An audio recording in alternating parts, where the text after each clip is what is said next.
we'll play the clip of, and for other context, Butler, Pennsylvania is right outside of Pittsburgh. How far? Where we record from. How far north is it? Over an hour. It's an hour? Yeah, I would say Butler's not close. Yeah. But they brought Trump to Pittsburgh. He came to Pittsburgh hospital. To go to the hospital, right. So we're close enough. We know where Butler, PA is. We're familiar with Bethel Park, where the shooter was from. And so this does have a Pittsburgh kind of relation to it. So Trump has been here a lot. Yeah. And outside of Pittsburgh and Philly, for those that don't know, the joke is people call it Pennsyltucky, right? Yeah, there's Pittsburgh on one side, Philadelphia in the middle, on the other side, and Klans in the middle. And or Alabama, whatever. And so that's often the joke, that the middle or outside of these cities, you have these strong, white supremacist leaning folks. It's Pittsburgh or Pennsylvania has the second most guns behind Texas of any state in the United States. A lot of people don't know that, right?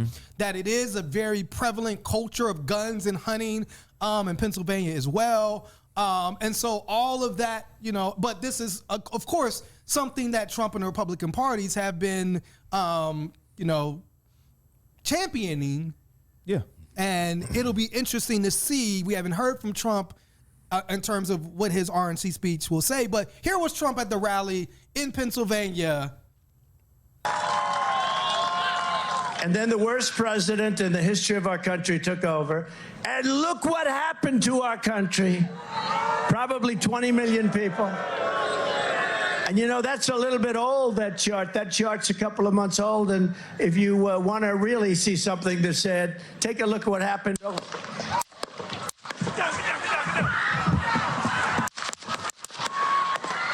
right, so you can pause that. I'll get first reactions. I initially did not know. I'm thinking it wasn't real, to be honest. I didn't know if this was firecrackers, whatever this was. It did turn out that, and Miracle was right, Trump was shot at. And supposedly he got cut by a bullet hitting the teleprompter and then the glass coming up and kind of cutting his face. You know what I'm saying? And I guess particularly I was wondering if it was real just because of Trump's reaction. Because his reaction was very, he put his fist up, the way he did his reaction kind of made me think, is this real? But whether it's real or not, it happened. Here we are. So where were you when you got the news? They took a shot at Trump. I couldn't believe what I was reading. And then when I watched it, I thought, first off, it was like the distance and what caliber rifle was that? Because it didn't sound like a high caliber rifle. It did not. And I was like, what is he? And then when Trump put his hand up by his ear, he was like, what's this bullshit? Like, it just seemed like arrogance to me. Like he was like, oh yeah, these niggas shooting at me like it's a BB gun or something like that, like a paintball gun. Right. You know what I mean? Right. It didn't seem like, I was just like, wow, this is actually happening. Like this guy really is either has a grade A like stunt team, right, or people really don't like him, or maybe it's a combination of both. Right, and it did because of the sound. I did also think like, was this a real gun? Yeah. Is this some type of airsoft thing? But someone in the audience got killed, right? Yes, it was a real gun. Corey, I'm bad with the names. Comparator, was killed. Okay. He was a firefighter. He was there. And he was killed shielding his family from the bullet. So he was killed, like protecting his family. And so we do definitely want to say, rest in peace to that man. You know what I'm saying? Regardless of his political affiliations, we don't want to see somebody shot down. You know what I'm saying? Just because you wanted to go see a Trump rally. You know what I'm saying? Miracle, your reaction? So where was it? So it was very interesting. Okay. The news broke while I was talking to my friend who happens to be a Black Palestinian, and we were talking just about a presentation we had just witnessed about the erasure of the reality of violence. I've probably held a gun like maybe 4 or 5 times in my whole entire life. It's just like it's just not for me. So to hear people talk about the way the gun, like a couple of my friends like broke it down, like this is the type of gun he's using because a bullet goes like or was it was just weird to me, like how people could just like listen to a clip and could just hear what bullets sound like, and could talk about what bullets were being used even before the FBI had made their statement. So that to me was weird. Then like I was still lost. This happened in Butler County. Like this is Trump country. I think Trump won that like plus 17. Like this is not a liberal leftist haven. This is essentially like a sundown town. So it was weird. And then we started talking about, okay, this doesn't make sense. Then it was like, well, Reagan was shot as well, and Reagan was also up in the primary and winning when he was shot. And so we were just trying to like have a conversation about all the presidential candidates who were harmed and shot like in American history, and like what does this mean?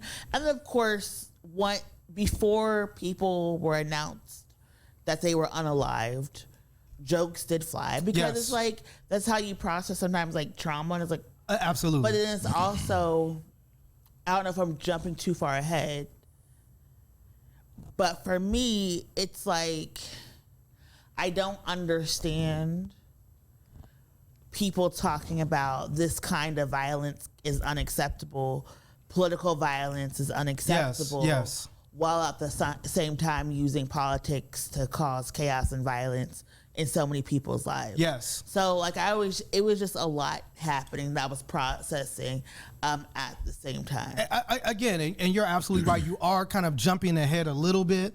So definitely we're gonna get into that, the responses, which again, you know, like you said, we live in America. Like America is, I mean, particularly if you're black, brown, indigenous, America's violent. You know what I'm saying? This is America. In the roots and birthing of America is extreme violence. In America, building power and holding on to power is extreme violence. And so sometimes that violence does, you know, come back around. I think you did make a great point about like Butler County being Trump country, which is why he's there, and maybe why it seemed like security was lax, because like he's in Butler County. He wasn't with his own kind. Right. Yeah. He wasn't in Pittsburgh. He wasn't in a place that he would face any type of like counter protest or anything like that going on. He was in Butler County, this place he was very comfortable being in. And it looked like, in hindsight, maybe too comfortable as well. Trouble, what'd you think? Man, this was my birthday. Oh shit! That is right. Damn, this nigga was cutting cake. I'm on the beach somewhere, and I get the notification on my phone, and I look, and I'm just like, "Damn." Anyways, he was like, anyways, pass the ox. Let me throw on some real shit. So it's like my reaction at first was pretty laxed, especially when I saw that like he didn't actually get shot. Yes. And this was before I learned that people died. Yes. I just saw the headline of like shooting at Trump rally. I was like, oh wow. Yeah. Okay. Interesting. Was this chickens coming home to roost? So I think a lot of people talked about that. That was a thing that happened in my head. It played the Malcolm X quote around John F. Kennedy. Well, I mean, you're talking about, you know, Donald Trump, who, you know, came out and basically said, even to the point of like, I don't want to have gun laws that limit guns around school zones. Yeah. Like that, you know, so he's been very open about he wants everybody to have a gun. They don't want any restrictions on people having a gun. And remember, this is an AR-15. We later learned that was the rifle the gunman used. When they put his photo out, I was like, and this is no funny. It's funny, but it's no funny. He looked more like a school shooter than a presidential shooter. 1,000%. And supposedly he was bullied, whatever. But also, really? Yeah. But, well, but also, he was a registered Republican. And really? So, absolutely. See, I don't know anything about this man. They said he was registered Republican. They said his mom was a registered Democrat. His dad was a libertarian. You know what I'm saying? 20 years old. So he just graduated secondary school. Just graduated. And so again, like, but if you remember the AR-15 was, you know, the Democratic Party and folks were trying to ban that gun, and the Republicans wanted that gun. So you wanted this gun, you wanted this place where anybody could have a gun and do anything. You're telling us that the only thing that stops a bad guy with a gun is a good guy with a gun. Yeah. And you had Secret Service and all these people, and they couldn't stop, you know, the president from being harmed from a shooting. You know what I'm saying? But at the same time, you know, the ramifications is you know, Trump having this iconic image of him with blood on him, with his fist in the air, in front of the American flag, and then the thinking starts to say, is this election a wrap? Because then, to what you're saying, Miracle, then was all of the responses, right? Yeah. And to me, they look like everybody just, like all the Democrats, like sent a mass email and was like, paste this same commentary. Also, to me, like the putting political, it wasn't like violence is bad. Yeah, political violence. Because you can't, the prefix. You can't be an American and say violence is bad because it wouldn't be an America without violence. You know what I'm saying? So like, it was political violence. So it's almost like a politician or politician saying, yo, violence is cool except on us. Yeah. Like now when we're non-combatants. Yeah, like no, when you try to be violent towards me, now I got a problem. Although to be a president means to direct violence across the world every day, mostly on people that are black and brown. Yep. Miracle? That part.